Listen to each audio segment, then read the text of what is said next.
हूं रत्ना और आप देख रहे हैं सी न्यूज़ भारत। वक्त हो गया महाराष्ट्र बुलेटिन का। बात होगी नासिक की, जहां आरोपी ने ज्वेलरी की दुकान लूटने के लिए बंदूक की दुकान से पिस्तौल छीन ली। साथ ही बात होगी पुणे की, जहां the Deccan sugar technologist association के 70वें सालाना अधिवेशन और चीनी प्रदर्शन का उद्घाटन किया गया।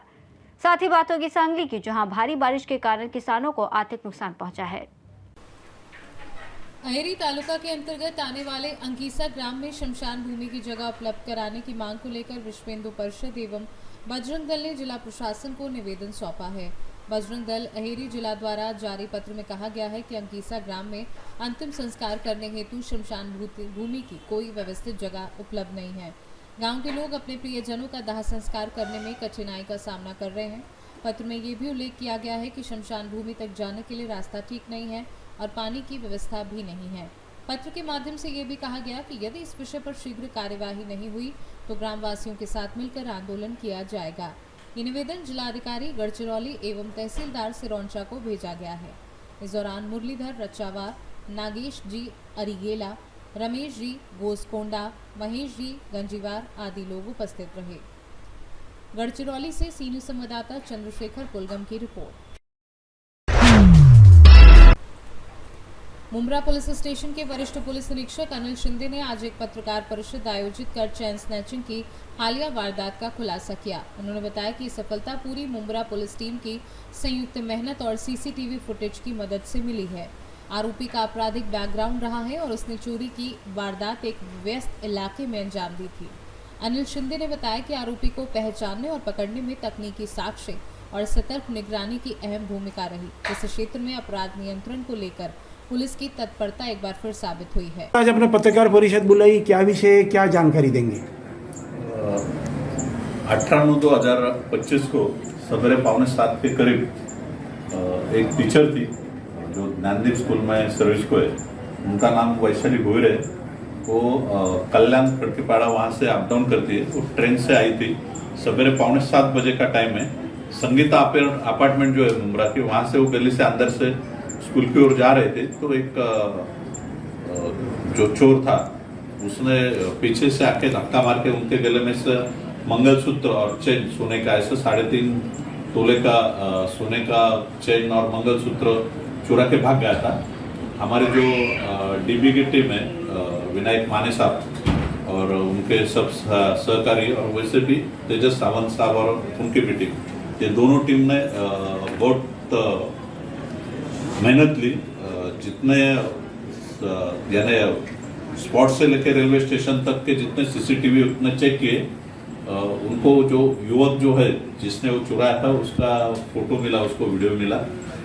उसके थ्रू उन्होंने उसका नाम पहले निकाला और अब ये कहाँ रहता है क्या सब मालूमात निकाली। मगर वो जहाँ रहता था नेरूल में, वहाँ पे उसका घर किसी को मालूम नहीं था। सिर्फ इनको एक इंफॉर्मेशन ऐसे मिली कि उसने कुछ दिन पहले ये गैस एजेंसी से सिलेंडर लिया है। तो सिलेंडर जो पहुंचाने वाला, होम डिलीवरी करने वाला जो वर्कर है, उसको पकड़ के उसको लेके जाके वो घर ढूंढ के, उसमें भी उसने माँ पिताजी का घर अलग बताया था और ये जो बच्चा है जो चोरी करने वाला चोर जो है इमरान खान करके, उसका घर अलग था। तो इन्होंने वहाँ दोनों जगह ट्रैप लगाया। तो ये जो चोर है वो सोना यानी बम्बई में जवेरी बाजार में किसी को तो भी बेच के वहां आया था। तो उसने जैसे मोटरसाइकिल पे मुंबई से सी न्यूज़ संवाददाता मोहम्मद सलीम की रिपोर्ट।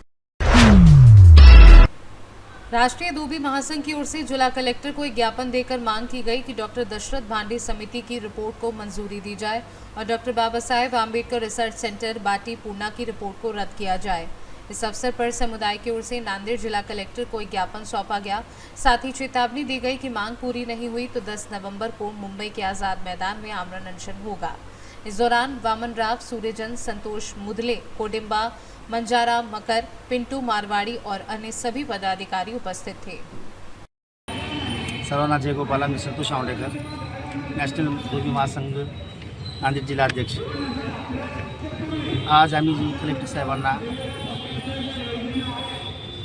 डॉक्टर बाबासाहेब आंबेडकर संशोधन केंद्र पुणे बार्टी हा खोटा अहवाल रद्द करावा, तसेच आमचे जे 2005मध्ये दशरथ भाडे समिती नेमली होती, त्यांनी अहवाल पाठवला की धोबी समाज हा अस्पृश्यतेचा पूर्ण निष्कर्ष पूर्ण करतो, त्यासाठी यांना तात्काळ एसी प्रवर्गात घेण्यात यावे, त्यासाठी अहवाल तयार केला होता. तर त्या अहवालाला या सरकारने न जुमानता आम्हाला ओबीसीमध्येच ठेवले. आज जवळपास 1960पासून आमच्यावर अन्याय झाला आहे. 1 मे 1960पासून आम्हाला ओबीसी प्रवर्गात टाकण्यात आले. 14 राज्यात आणि 5 केंद्रशासन प्रदेशात आम्ही आज बी एसी समाजात आहात. घटनामध्ये असा मुद्दा आहे की एका जिल्ह्यात जर समाज हा एसीमध्ये असला तर त्याला पूर्ण महाराष्ट्रामध्ये तोच नियम लागू होतो. पण आज 14 राज्यात आणि 5 केंद्रात राहूनसुद्धा आमचा ह्या नियम कुठं ठेवला आहे सरकारनं काही कळत नाही. आज 35-65 वर्ष व्हायले तर आमच्या समाजावर हा अन्याय झाला. आमच्या 6 पिढ्या बर्बाद झाल्यात आणि कुठल्याच प्रकारचं आम्हाला आरक्षण नाही किंवा आमच्या फाईलला कोणी बघायला तयार नाही. सगळे नेते मंडळी आमचे संघटना खूप प्रयत्न करायला तर पण जी फाईल आहे तिथंच राहिली.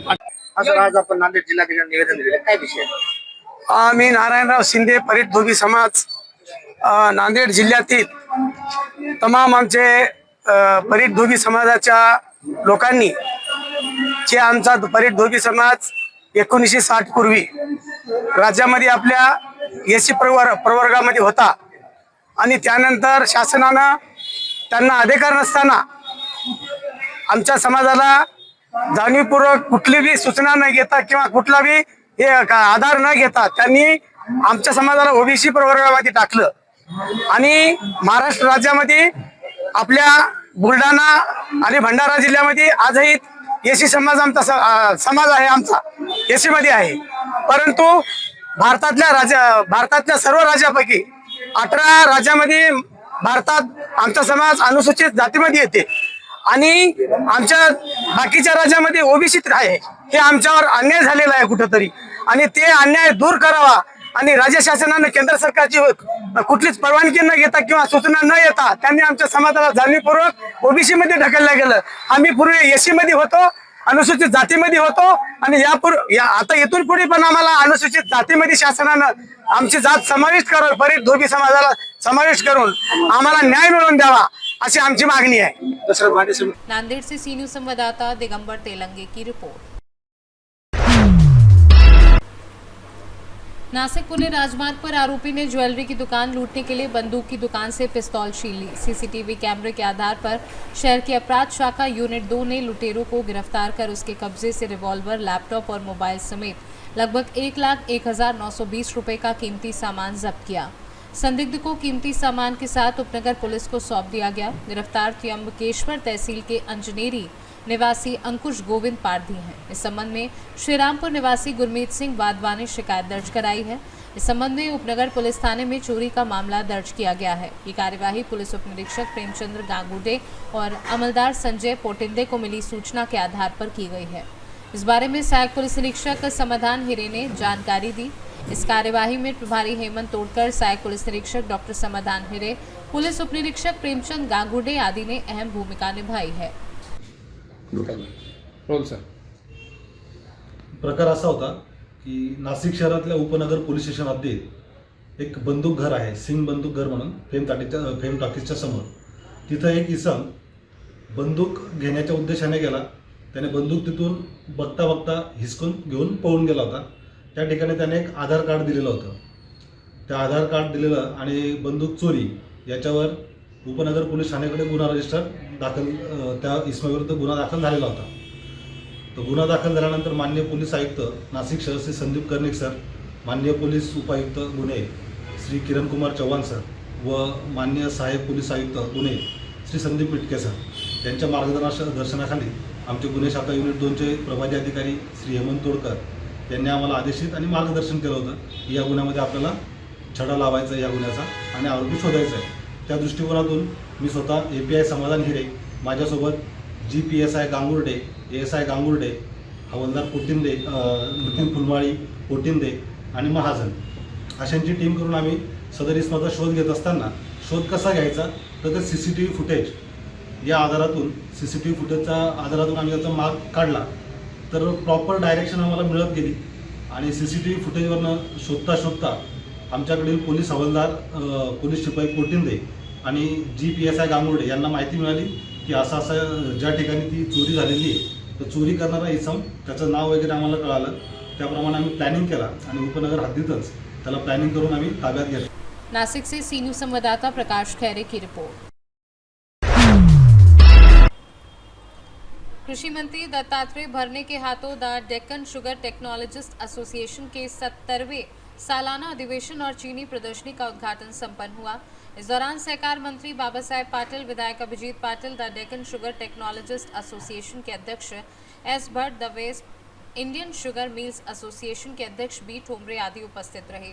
इस कार्यक्रम में कृषि मंत्री भरने ने कहा, राज्य के चीनी उत्पाद करने वाले कारखानों ने किसानों के गन्ने को अधिकतम मूल्य देना है। इसके साथ कामगारों को समय पर वेतन बोनस देने वाले कारखानों को राज्य सरकार सहकार्य करेगी। The Deccan sugar technologist association के माध्यम से देश के गन्ने का उत्पादन करने वाले किसानों को और चीनी उत्पादन करने वाले कारखानों को मिल रहे मार्गदर्शन पर कृषि मंत्री ने उनका अभिनंदन किया है। पुणे से सी न्यूज संवाददाता विपुल साठे की रिपोर्ट। जट तालुका के उमरी क्षेत्र में पिछले 4 दिनों से हो रही लगातार बारिश के कारण किसानों को भारी आर्थिक नुकसान हुआ है। कई जगहों पर अंगूर, अनार, बाजरा, मक्का जैसी फसलें और बाग जल भराव के कारण बर्बाद होने के कगार पर हैं।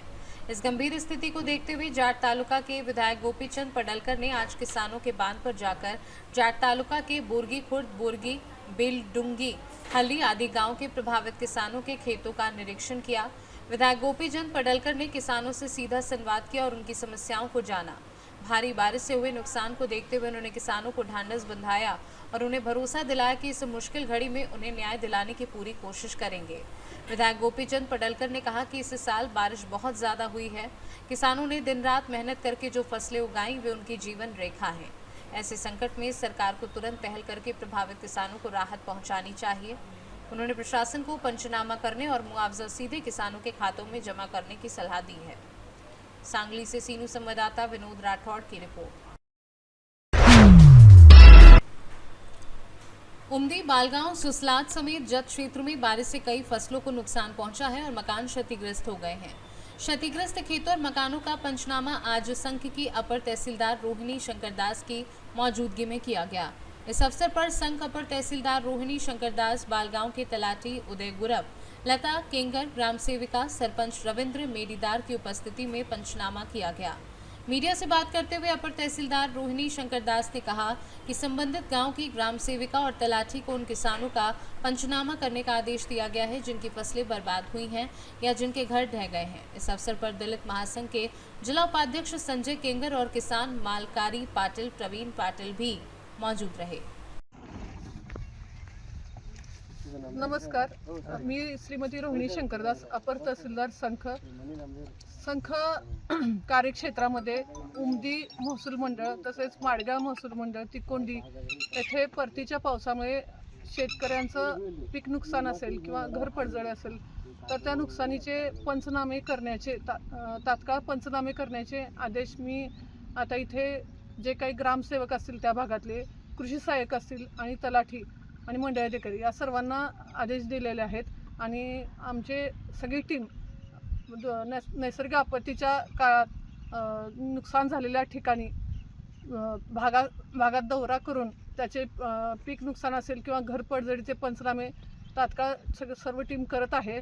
आणि मी जनतेला आवाहन करते की त्यांनी देखील स्थानिक लोकांनी देखील प्रशासनाला सहकार्य करावे पंचनामे करण्यासाठी आणि आम्ही तात्काळ त्या संदर्भात सर्व यंत्रणेला सूचना देऊ। सांगली से सी न्यूज संवाददाता विनोद राठौड़ की रिपोर्ट। फिलहाल इस बुलेटिन में बस इतना ही। देश और दुनिया की तमाम बड़ी खबरों के लिए आप देखते रहिए सी न्यूज़ भारत।